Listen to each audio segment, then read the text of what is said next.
Welcome to the September 2019 Star Wars Canon Update. Last month we got 11 new comic issues and 1 new VR game, so let's get started.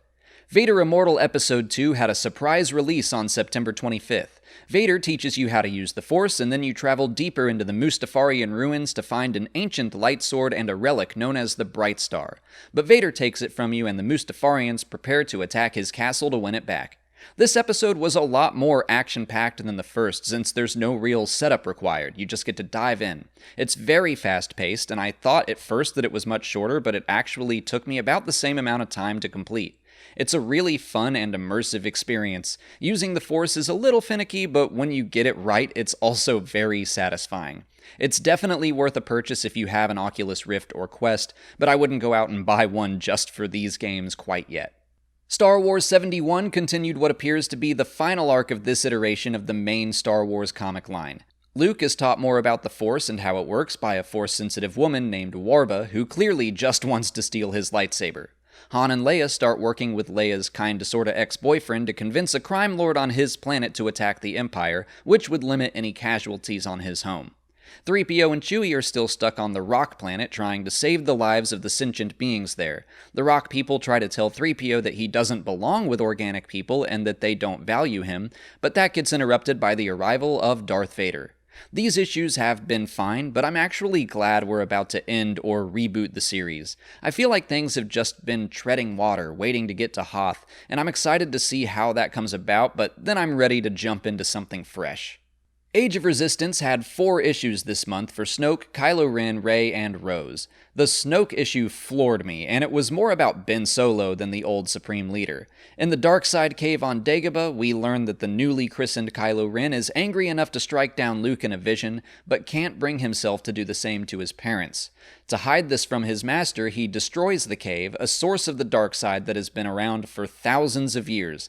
That feels significant to me, but I did a whole video on that if you want to hear more. In the Rey issue, we see a small pit stop she and Chewbacca made on their way to Ahch-To. Rey starts to believe that she can be heroic all by herself if the need arises. I think at this point she's still hoping and believing that Luke will be the one to come back and save the day, but we can see that she's ready to step up even if she doesn't quite know it yet. This one was fine, but I found it kind of weird to have it set during The Force Awakens. It just felt a little off, but the specific lesson she learned couldn't really be placed anywhere else. The Rose issue was more backstory than I'm used to for this series, actually diving into her history before The Last Jedi. We learn that she and Paige wanted to seek out revenge against the First Order after their planet was destroyed, but they were stopped by Leia. The fact that Rose and Finn were both stopped from suicide runs make me hope that they have a major part to play in the rise of Skywalker, something meaningful that only they can do, which would have been impossible if either of them had thrown their lives away. And the Kylo Ren issue was the final of the series. It wasn't as good as the Snoke one, but it was still pretty neat. I think it continues the themes of Kylo's motivation, which is basically fear. But this story more focused on his fear of not living up to Darth Vader. His fear that he isn't powerful, but he's going about proving it in all the wrong ways, through violence. Just as Yoda says, wars not make one great. Still, it was pretty awesome seeing a Zillo Beast again, and Kylo proves that he is definitely related to Anakin by killing it in the most extreme way possible. But let's move on to Dr. Aphra 36, which completed the Unspeakable Rebel Superweapon arc. I wasn't crazy about this storyline until this issue. I just didn't see where it was all leading, but there were some really solid twists and turns that knocked me around, and the whole arc just fell into place. Basically, all you need to know is Aphra foils an assassination attempt on the Emperor to get revenge on the woman who ordered her mother's death.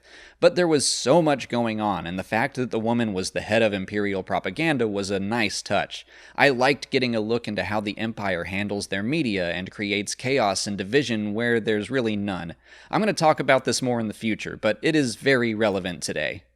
The new Jedi Fallen Order tie-in comic, Dark Temple, started last month with its first 2 issues. There are 2 parallel stories going on, one following the second sister as she lands on the planet Antatho, learns of a mysterious temple, and begins to investigate it. The other story takes place in the past, following the character Seer, who will be kind of your mentor in the game. But at this point, she's still a Padawan known for her rashness. She and her master are sent to see the same temple, but well before the Clone Wars. It's not a Jedi temple, but a corporation wants to explore and catalog it. The problem is, it's in some supposedly hostile territory. Their convoy is attacked and Seer is taken hostage, but she awakens to find that her captors are very friendly and were actually trying to protect her. They claim the corporation staged the attack so they could gain control of the temple and tell her that her master was killed. I'm definitely intrigued so far. I have suspicions about both these groups that claim the other is hostile, and I'm looking forward to seeing how it goes. Target Vader's third issue was just fine. Violet Valance remembers his time in the Empire when he was actually saved by Darth Vader. I'm curious to see what caused him to change from completely zealous for the Empire to now trying to assassinate the man that once saved him. But other than that, it was pretty straightforward. His team sets up a trap for Vader, and then they spring it on him. It's revealed that one of their members, the Tusken Raider, isn't who they claim, and we also know there is an Imperial informant on the inside. My guess for that is Dengar, since he's allowed to live after this story is over. I'm not super into this series, but it sounds like it will be playing a part in the Empire Ascendant comic that will close out the main Star Wars run, but is also connected with Dr. Aphra. Star Wars Adventures issues 25 and 26 had a total of 3 new stories in them this month.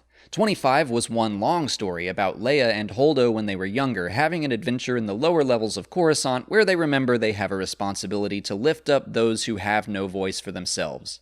Issue 26 had a story that involved Luke giving Rey more training in the Force, and her insistence on pushing her abilities causes some problems. And the final one was about Tali rescuing a lost gas tanker. For Story of the Month this time around, I'm going to give it to the Snoke issue of Age of Resistance. It was the one that had my mind racing after I experienced it, excited to see what it could mean for the rise of Skywalker and Ben Solo, if anything at all. In October, we're getting, holy cow, 4 episodes of Star Wars Resistance, 3 books, and 16 comic issues. I thought the tidal wave of content was coming in November, but it's already begun. The Journey to the Rise of Skywalker stories are starting to come out. Most notably this month is probably the 4-part comic series Allegiance. The Vader's Castle series is also making a comeback for some spooky October stories. I found last year's issues to be surprisingly enjoyable, being significantly older than the target audience.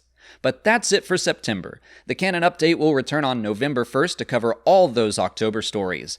Until then, please like this video, subscribe to the channel to keep up with new Star Wars stories as they're released, follow us on Twitter, Instagram, and Facebook, and consider checking out our Patreon page.